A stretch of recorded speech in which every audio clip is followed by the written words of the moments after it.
So the Apple Watch has always been one of my favorite devices that Apple has announced ever since the big software update to Series 2. I use this as my alarm clock because it doesn't make noise. The vibration motor in it is so good that it wakes me up. I use it as a flashlight. I use it to monitor notifications. I use it to count steps, count calories, heart rate monitor, and even take phone calls. But this year, with Series 5, it was very special, because Apple introduced one of the basic but most essential watch features of any watch, the ability to tell the time with the display always being on. When I saw this, I got very excited because it's such a small little thing, but a thing that means so much to everybody. The thing is, I've been using this device for a couple of weeks now, and I love the new features like the compass, the extra watch faces, and the extra cellular bands if I ever travel internationally, but the always-on display has been kind of a disappointment.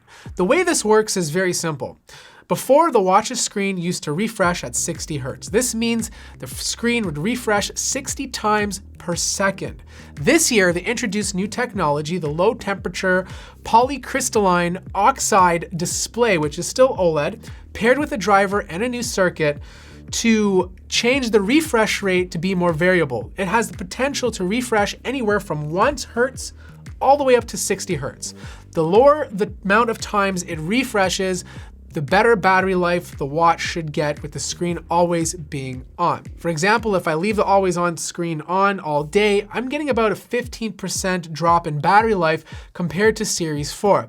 Now, I'm not the only one feeling this. There's other reviewers out there who have said the same thing. For example, MKBHD, who's using the watch as well, posted on Twitter that he's getting about a 30% drop in battery life compared to the Series 4. Now, battery life is obviously going to be different for everybody. I use my watch differently than other reviewers, but the consensus seems to be that battery life is not as good as the Series 4.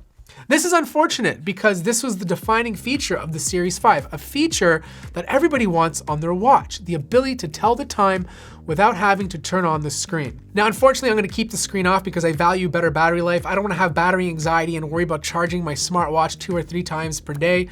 But here's my recommendation for those of you out there looking at this device. If this is your first Apple Watch, you're gonna absolutely love it. It's probably one of the best piece of tech I own right now. It's just you might have to make an executive decision on whether or not you should keep the screen on all day or turn it off. It just depends on how you feel about how often you have to charge it. If you're coming from a Series 3 smartwatch, it's still a good upgrade, but you might wanna wait for the Series 6 to see if they can optimize the battery to be a little bit better, or perhaps they'll put a bigger battery inside.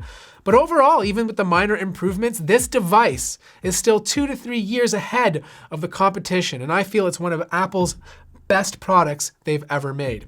Anyways, that wraps up this video. Like the video if you liked it, subscribe if you haven't already, and I'll see you guys in the next one.